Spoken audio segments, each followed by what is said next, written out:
Students, आज का हमारा टॉपिक है डाइजेस्टिव सिस्टम। डाइजेस्टिव सिस्टम क्या होता है? जैसे हम लोग खाना खाते हैं, उसे चबाते हैं, फिर वो हमारे पेट में जाता है और वहां पर जाकर वो कुछ प्रोसेसेस करते हैं जिसके थ्रू हमारा पेट भर जाता है और हम फीसिस की फॉर्म में एनस के थ्रू वेस्ट प्रोडक्ट भी निकाल देते हैं। तो इसका एक्चुअल डेफिनेशन क्या होती है ये देखिए। Substance must be broken into small particles and converted into the absorbable material by the process called digestion. अब इसका मतलब क्या है? जैसे अगर हम लोगों ने दिन में एक चपाती खाई है तो जरूरी नहीं है कि वो सारी की सारी चपाती एकदम परफेक्ट है हमारी बॉडी के लिए, वो सारी एब्जॉर्ब हो जाएगी अच्छे मटेरियल्स न्यूट्रिएंट्स की फॉर्म में। ऐसा भी हो सकता है कि कुछ पार्ट उसका फीसिस की फॉर्म में एनएस के थ्रू हमारी बॉडी से बाहर चला जाए वेस्ट प्रोडक्ट की फॉर्म में, और कुछ हमारी बॉडी में न्यूट्रिएंट्स, प्रोटीन्स, कैल्शियम वगैरह सब अलग अलग चीजों की फॉर्म में हमारी बॉडी के अंदर सस्टेन भी करता है। आप लोगों को जानकर ये हैरानी हो सकती है कि हम लोग को एक नॉर्मल इंसान 1 किलो सॉलिड फूड मतलब चपाती या कोई भी जो खाने की चीज होती है, राइस, व्हीट, कुछ भी है, वो 1 किलो तक खा सकता है और 1 से 2 लीटर तक लिक्विड मतलब जूसेस हो गया, वाटर हो गया, ये सब चीजें ले सकता है। ठीक है, इसके बाद कुछ फंक्शन है डाइजेशन के, वो आप लोग लिख भी सकते हैं। Ingestion and consumption of food substance, breaking them into small particles, transport, secretion of enzyme for digestion. जैसे मतलब कुछ एंजाइम्स भी हेल्प करते हैं इन फूड पार्टिकल्स को ब्रेक करने में। ये अपने आप जाकर तो ब्रेक होंगे नहीं, मतलब इसके लिए कोई एंजाइम लगेगा, कोई प्रोसेस लगता है, तो उसमें ये भी बहुत बड़ा रोल प्ले करते हैं। एब्जॉर्प्शन ऑफ न्यूट्रिएंट्स, जब ये एब्जॉर्ब होता है तो फिर वो न्यूट्रिएंट की फॉर्म में भी एब्जॉर्ब होता है। और रिमूवल ऑफ अनवांटेड सब्सटेंस, ये मैं आपको पहले बता ही चुकी हूँ कि जो नहीं जरूरी होता वो फीसिस की फॉर्म में निकल जाता है। उसके बाद कुछ पार्ट्स हैं डाइजेस्टिव सिस्टम के, और डाइजेस्टिव सिस्टम को हम जीआईटी भी कहते हैं क्योंकि मतलब माउथ से लेकर एनस की तक की सारी प्रोसेस को हम लोग जीआईटी भी कहते हैं। GIT tract, gastrointestinal tract, उसके अंदर क्या क्या इन्वॉल्व होता है? Mouth, pharynx, oesophagus, stomach, small intestine and large intestine, ये सब इसका बहुत बड़ा रोल प्ले करते हैं हमारे डाइजेस्टिव सिस्टम में। और इनके साथ कुछ हेल्पफुल ऑर्गन्स भी होते हैं, जैसे मतलब इनके साथ ही कुछ चीजें और हेल्प करती हैं हमें, जैसे teeth, tongue, salivary glands, exocrine part of pancreas, liver, gall bladder. मतलब ये भी एक इनका हेल्पफुल, अगर टीथ नहीं होंगे तो हम लोग चबाएंगे कैसे खाना, टंग नहीं होगी तो हम लोग सोलो कैसे करेंगे, टेस्ट कैसे करेंगे, तो ये भी अपना अपना बहुत बड़ा रोल प्ले करते हैं। उसके बाद आता है वॉल ऑफ जीआईटी, मतलब जीआईटी बनी किससे होती है? तो जीआईटी 4 लेयर से बनी होती है, जिसे हम कहते हैं पहला म्यूकस लेयर, सब म्यूकस लेयर, मस्कुलर लेयर और सेरस लेयर। सेरस लेयर को फाइब्रस लेयर भी कहते हैं। और जो मैंने सबसे पहली लेयर बताई म्यूकस लेयर, वो 3 और लेयर्स में डिवाइडेड है, मतलब वो 3 लेयर स्ट्रक्चर है। और वो 3 लेयर स्ट्रक्चर के नाम क्या है? Epithelial lining, lamina propria and muscularis mucosa. ये हमारी वॉल ऑफ जीआईटी है। उसके बाद कुछ नर्व सप्लाई भी है, जैसे मतलब इसकी कौन सी नर्व सप्लाई होती है या क्या क्या रोल प्ले, मतलब जो नर्व्स इसको आगे हेल्प करती हैं। तो जो फर्स्ट है दो नर्व्स है इसके अंदर, एक इंट्रिंसिक और एक एक्सट्रिंसिक। अब इंट्रिंसिक क्या होता है? इंट्रिंसिक होती है जो वॉल ऑफ जीआईटी में प्रेजेंट होती है, मतलब जो जीआईटी की एग्जैक्ट एक वॉल होती है ना, उसी में प्रेजेंट होती है वो, और ये ना इंटरकनेक्टेड होती है और एक नेटवर्क फॉर्म करे रखती है, मतलब आपस में थोड़ा सा ना गुच्छा टाइप सा बनाए रखती है, एक नेटवर्क होता है इनका। तो ये इस तरह से प्रेजेंट होती है। और इंट्रिंसिक 2 तरह की होती है, ऑर्बैक प्लेक्सिस एंड मेसेनियर प्लेक्सिस। अब ऑर्बैक प्लेक्सिस क्या होता है, ये किस में काम आता है?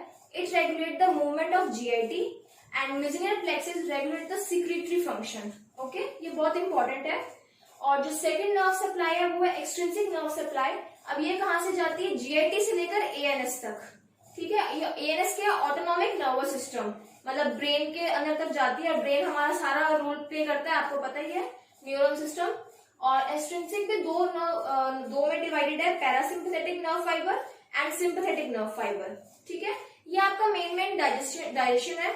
अब इसके बाद हम लोग पढ़ेंगे कि ये माउथ में कैसे डाइजेशन होता है। जैसे मैंने आपको बताया यहाँ पर ये सब रोल प्ले करते हैं डाइजेशन के अंदर बहुत बड़ा।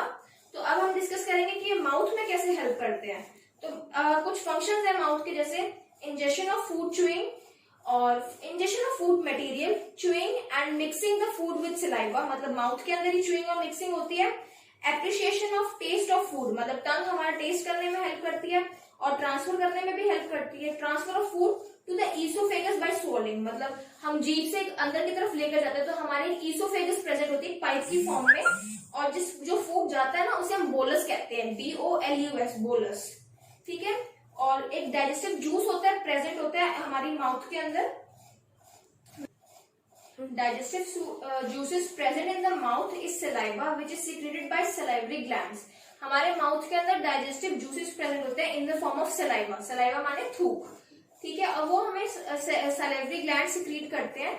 अब सलाइवरी ग्लैंड्स क्या होते हैं इन ह्यूमन, आप ये लिख सकते हैं, in human the saliva is secreted by 3 major salivary glands and some minor. अब 3 मेजर सलाइवरी ग्लैंड्स ये ऑलरेडी मैं लिख चुकी हूँ, पैरोटिड, सब मैक्सिलरी एंड सब लिंगुअल, ये 3 मेजर सलाइवरी ग्लैंड्स है। और कुछ माइनर ग्लैंड्स है वो हम लोग बाद में डिस्कस करते हैं। तो हम लोग फर्स्ट ग्लैंड डिस्कस करते हैं, पैरोटिड ग्लैंड। अब ये क्या होता है, ये सबसे लार्जेस्ट सलाइवरी ग्लैंड है। It is the largest of the salivary gland. These gland are situated at the side of the face just below and in front of the ear. मतलब हमारे फेस की साइड में और एकदम सामने year के थोड़ा सा नीचे, मतलब जहां पे हम लोग ईयर रिंग पहनते हैं ना उसके थोड़ा सा इधर साइड, लेफ्ट साइड, ठीक है।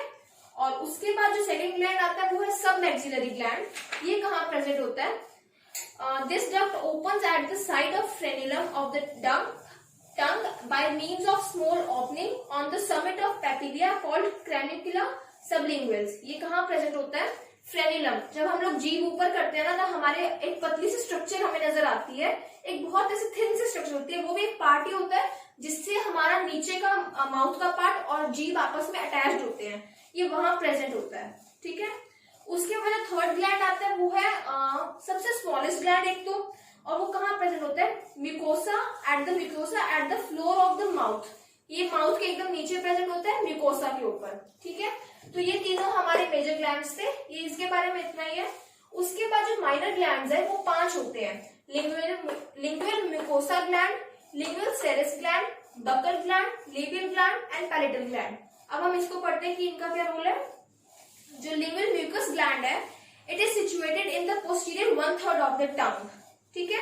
जो लिंगुअल सेरेस ग्लैंड है, it is located near the vicinity of taste buds. Vicinity मतलब द एरिया नियर और सराउंडिंग अ पर्टिकुलर प्लेस, मतलब टेस्ट बर्ड्स के आसपास ही प्रेजेंट होता है ये। जो बकल ग्लैंड है, present between the mucous membrane and buccinator muscle. और जो लेबियल ग्लैंड है, situated beneath the mucous membrane and the orifice of mouth.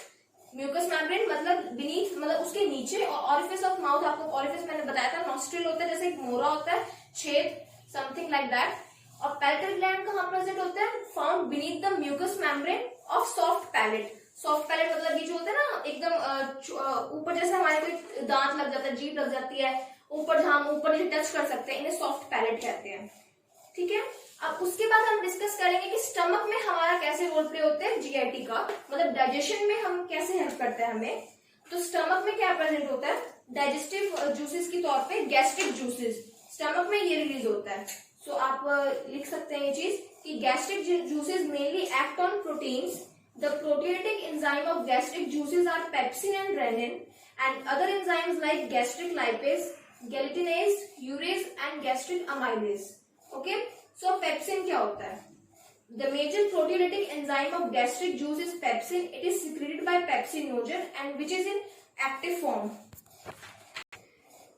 The major proteolytic enzyme of gastric juice is pepsin and it is secreted as pepsinogen which is in active form. मतलब ये इसका सबसे बड़ा role play करता है gastric juice में, और ये किस फॉर्म में सिक्रेटेड होता है, पेप्सिनोजन की फॉर्म में। मतलब एंजाइम्स होते हैं हर जगह, हर चीज को कन्वर्ट करने के लिए, तो ये भी ऐसी तरह कन्वर्ट होता है, ये इनएक्टिव फॉर्म में होता है, मतलब जब सिक्रेट होता है तब ये इनएक्टिव होता है, ठीक है। अब एक्शन क्या होता है पेप्सिन का, the product of protein digestion by pepsin are proteoses, peptones, polypeptides and causes curdling and digestion of milk. अभी पेप्सिन काम किस में आता है, कर्डलिंग ऑफ मिल्क, हम लोग जब दही जमाते हैं, ठीक है, डाइजेशन ऑफ मिल्क हमारी बॉडी में, कर्डलिंग और डाइजेशन मतलब जैसे हम लोग दूध पीते हैं, तो अब ऐसा तो नहीं है कि दूध एकदम से पिएंगे और वो पच जाता है, हर कोई एंजाइम वगैरह उसके लिए काम करता है, तो पेप्सिन भी बहुत बड़ा रोल प्ले करता है हमारे दूध को डाइजेस्ट करने में, ठीक है। उसके बाद सेकेंड एंजाइम आता है गैस्ट्रिक लाइपेज। अब गैस्ट्रिक लाइपेज क्या होता है, it is a weak lipolytic enzyme when compare to pancreatic lipase, मतलब ये थोड़ा वीक होता है पैनक्रिएटिक लाइपेज की कंपैरेटिवली, ठीक है। और this enzyme is tributarized which acts on butter fat and hydrolyzes it into fatty acid and glycerols। मतलब हम लोग कोई फैटी चीज खाते हैं, जैसे हमने पोटैटो खाया, अगर हम वो सीधा खाएंगे तो वो किस में ब्रेक डाउन होता है, फैटी एसिड और ग्लिसरॉल में ब्रेक डाउन होता है। तो ये उसमें बहुत बड़ा रोल प्ले करते हैं, ये बहुत जरूरी है हमारी बॉडी के लिए। और कुछ दूसरे एंजाइम्स भी हैं गैस्ट्रिक जूसेस के, जैसे गैलेटिनेज, यहाँ पर लिखा हुआ है, यूरेज, गैस्ट्रिक अमाइलेज, रेनिन। जैसे रेनिन भी मिल्क कर्लिंग के लिए काम आता है, लेकिन ये एनिमल्स में प्रेजेंट होता है सिर्फ और सिर्फ रेनिन, ठीक है। और जो यूरेज है वो यूरिया पे एक्ट करता है, और गैस्ट्रिक अमाइलेज है वो स्टार्च में एक्ट करता है, और जो ये गैलेटिनेज है वो पेप्टाइड्स में कन्वर्ट करता है कोलेजन को, ठीक है। तो अभी तक हमने इतना पढ़ लिया, इसके आगे हम लोग अपने नेक्स्ट वीडियो में पढ़ेंगे। तो अब हम पढ़ेंगे कि पैनक्रियाज में डाइजेस्टिव सिस्टम कैसे रोल प्ले करता है, ये कैसे कैसे हेल्पफुल है। अब पैनक्रियाज में पैनक्रियाटिक जूस प्रेजेंट होता है, अब वो कैसे डाइजेशन में हेल्प करता है, जैसे मैं आपको एक डेफिनेशन बताती हूँ। Pancreatic juice plays an important role in digestion of protein, lipids and carbohydrates, ठीक है। अब डाइजेशन ऑफ प्रोटीन्स पढ़ते हैं पहले हम।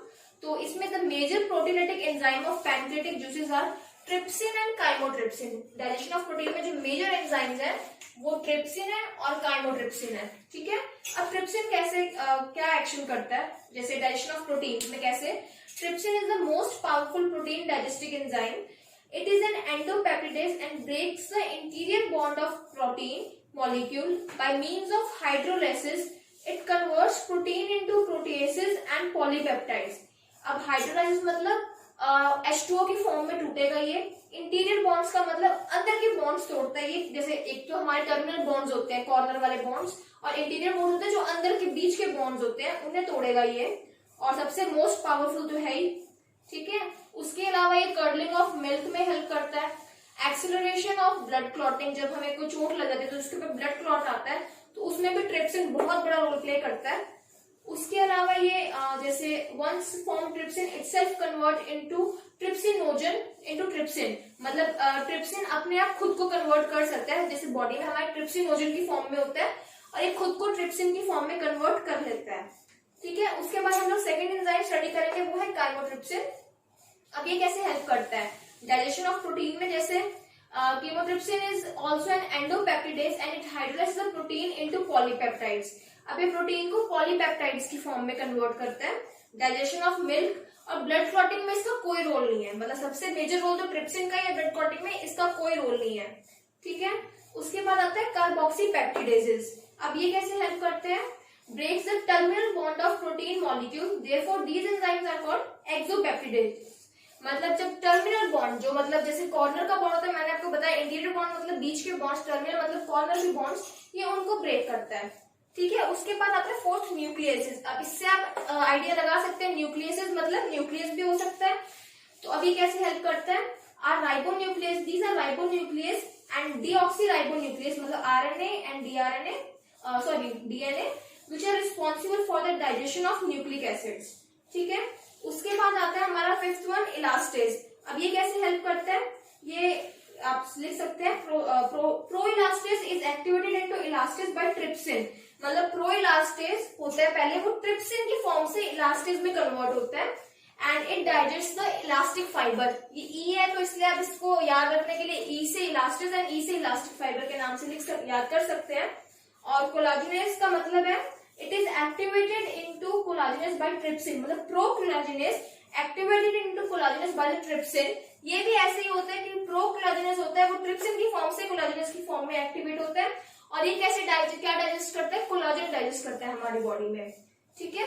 अब इसके बाद हम लोग पढ़ेंगे कि डाइजेशन ऑफ लिपिड्स कैसे हेल्पफुल होते हैं, मतलब किस तरह के होते हैं डाइजेशन ऑफ लिपिड्स हमारी बॉडी में।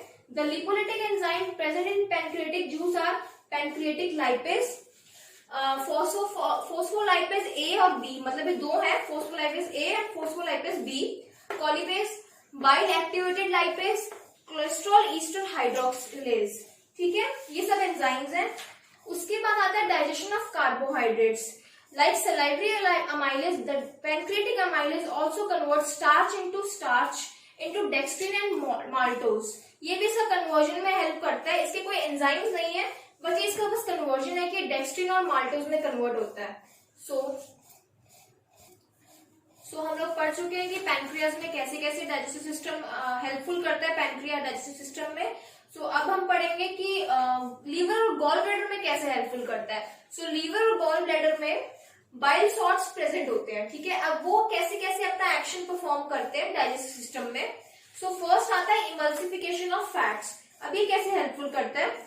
The lipid granules are broken into minute particles which can easily digested by lipolytic enzyme.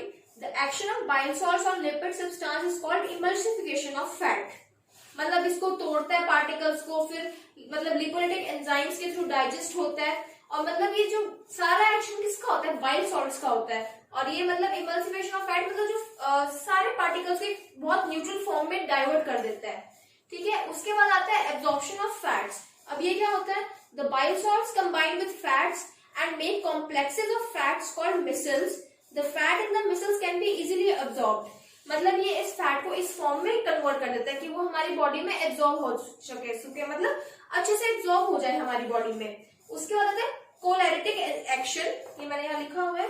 ये थर्ड एक्शन है। The bile salt stimulate the secretion of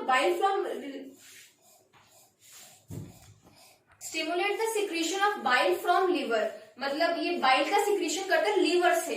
ये कौन? कोलेरिटिक एक्शन, ठीक है। उसके बाद आता है कोलेगोग एक्शन। अब ये कैसे हेल्पफुल है हमारी बॉडी में?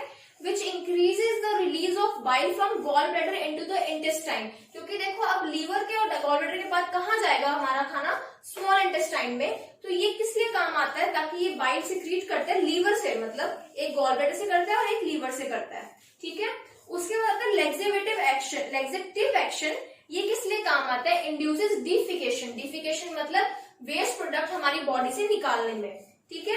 उसके बाद आता है prevention of gallstone formation. Gallstone formation क्या होता है? पथरी जिसे हम कहते हैं, स्टोन बन जाता है। अगर हमारी बॉडी में बाइल जूसेस अच्छे से बन रहे होंगे तो हमारी बॉडी में स्टोन नहीं बनेगा। अब हम लोग डिस्कस करते हैं कि स्मॉल इंटेस्टाइन का क्या रोल प्ले होता है। सो स्मॉल इंटेस्टाइन में मैंने यहाँ पर ऊपर एक वर्ड लिखा है सर्कस एंट्रिकस। ये किस लिए काम आता है? पहले इसका मतलब क्या होता है आप देख लीजिए। Alkaline secretion produced by glands in the wall of duodenum. Duodenum में ना कुछ secretions होते हैं जूसेस के, और कुछ अलग अलग secretions होते हैं न्यूट्रिएंट्स वगैरह के। तो उसमें जो alkaline secrete होता है ना, जो glands के थ्रू, वो वॉल में होता है duodenum की, जिसे हम कहते हैं सर्कस एंट्रिकस। मैंने डेफिनेशन वहां लिख दी है। Alkaline secretion produced by glands in the wall of duodenum. glands से प्रोड्यूस होता है वो, ठीक है। अभी कैसे रोल प्ले करता है डाइजेस्टिव फंक्शन में आप देखिए। The enzymes of sulcus entericus act on the partially digested food and convert them into final digested products. The enzymes are produced and released into sulcus entericus by enterocytes of the villi. मतलब ये कैसे helpful करते हैं? क्या तो थोड़े थोड़े food को ही लेते हैं, उसे डाइजेस्ट करने में हेल्प करते हैं, और एक फाइनल डाइजेस्टिव ट्रैक्ट तक पहुंच जाता है जो हमारा क्या है? Large intestine. वहां पर जाके हमारा फूड अच्छे से डाइजेस्ट हो जाता है। और ये 3 एंजाइम्स है जो हेल्प करते हैं इसको। Proteolytic enzyme, amylolytic enzyme and lipolytic enzyme. So ये अब हम पढ़ चुके हैं कि कैसे कैसे लीवर, गॉल ब्लैडर और स्मॉल इंटेस्टाइन हेल्प करते हैं। सो अब हम देखते हैं कि लार्ज इंटेस्टाइन में कैसे रोल प्ले करता डाइजेस्टिव सिस्टम का। सो उसमें 4 फंक्शंस है, जैसे एब्जॉर्प्टिव फंक्शन। एब्जॉर्प्टिव फंक्शन मतलब जैसे कुछ हमें अपने लार्ज इंटेस्टाइन में चीजें ऑब्जॉर्ब करनी होती है, जैसे कि water, electrolytes, organic substance like glucose, alcohol, और drugs like anaesthetic agents and steroids. क्योंकि हमें हमारी बॉडी में एब्जॉर्प्शन तो बहुत जरूरी है, तो लार्ज इंटेस्टाइन भी इसमें बहुत बड़ा रोल प्ले करता है। Formation of faeces. अब फीसेस यूं तो है नहीं कि हमारे लिवर में बनने लग जाएंगे, वहां डाइजेशन ये लार्ज इंटेस्टाइन तक आएंगे, ये पॉसिबल नहीं है। वो लार्ज इंटेस्टाइन में लास्ट स्टेज में ही बनते हैं, तब तक जो एब्जॉर्ब होना होता है हो जाता है। और जैसे एक्सक्रीटरी फंक्शन कैसे हेल्प करते हैं? जैसे heavy metals like mercury, lead, ये सब एक्सक्रीटरी फंक्शन में आते हैं। और सिक्रेटरी फंक्शन जैसे इनऑर्गेनिक सब्सटेंसेस, म्यूसिन भी होता है, क्लोराइड्स, बाइकार्बोनेट्स, ये सब केमिकल्स रिलीज होते हैं, ठीक है। तो ये सारा रोल प्ले करता है लार्ज इंटेस्टाइन डाइजेस्टिव सिस्टम में। अब हम आपको बता दें जैसे मूवमेंट्स ऑफ कुछ जीआईटी होती हैं, जैसे हम लोग कभी कभी ज्यादा खाना खा लेते हैं या तीखा खाना खा लेते हैं, तो उससे हमारी कुछ गैसेस फॉर्मेशन भी होने लग जाती है। हमें कभी कभी वॉमिटिंग होती है, एक नौसिया वाली फीलिंग आती है, फिर हमें वॉमिटिंग होने लग जाती है, वो भी कभी ज्यादा खाने से, कुछ ना खाने से। मतलब हमारे जीआईटी में कुछ मूवमेंट्स होती हैं। और डायरिया में क्या होता है? Excess loss of water. मतलब हम कुछ खा रहे हैं, वो हमें पचता ही नहीं है, हमारे पेट में ही रहता, वो या तो वॉमिटिंग के थ्रू निकल जाएगा या फीसिस की फॉर्मेशन में निकल जाएगा। सो ये मैंने आपको सारा डाइजेस्टिव सिस्टम के बारे में बता दिया। सो आई होप सो आपको काफी अच्छे से समझ आया हो।